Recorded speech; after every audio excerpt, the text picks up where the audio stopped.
سلام و وقت بخیر خدمت همه همراهان عزیز. امروز هم همراه شما هستیم با یکی دیگر از آموزش‌های جذاب عروس هلندی. خب عنوان آموزش امروز اینه که چگونه میتونیم پرهای عروس هلندی رو کوتاه یا اصطلاحاً قیچی کنیم. اگرچه ممکنه این کار ظالمانه به نظر برسه، اما تقریباً بهترین راه برای ایمن نگه داشتن دوست پردارتون از آسیب هاست. یک پرنده وحشت زده به راحتی ممکنه به سمت پنکه سقفی پرواز کنه و یا از پنجره باز فرار کنه. بسیاری از پرندگان اهلی در خارج از خانه دوام نمیارن و جایی که با شکارچی‌ها، اتومبیل‌ها و خطرات دیگر روبرو خواهند شد خوب عمل نمی‌کنند. هنگامی که برش پرها به درستی انجام بشه به پرنده شما آسیبی نمیرسه.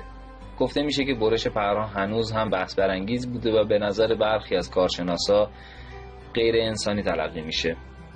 کارشناسا میگن که پرنده‌ای که نمیتونه به درستی پرواز کنه بنابراین نمیتونه رفتارهای طبیعی رو نمایش بده و اگر پرنده سقوط کند میتواند به شدت به خود آسیب برساند و به همین دلیل این کارشناسان ترجیح میدن تا پرندگان خود را آموزش دهند و به همین ترتیب آنها را کنترل کنند. اما خب گذشته از این موارد و صحبت‌ها، من راه‌های صحیح برش پرها را در این فیلم آموزشی به شما آموزش میدم. خب گام اول رو شروع می‌کنیم با عنوان آماده سازی عروس هلندی برای چیدن پرها. گزینه اول، یک همکار برای خودتون پیدا کنید. یک نفر باید عروس هلندی رو محکم نگه داره و انگشت‌های میانی و سبابه خود را دو طرف گردن پرنده قرار بده تا آن را از گاز گرفتن مصون کنه. گزینه دوم، نگهداری پرنده با حوله.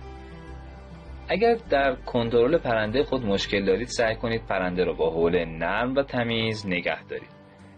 این کار ممکنه پرنده را آرامتر کنه و باعث نگهداری آسانترش بشه.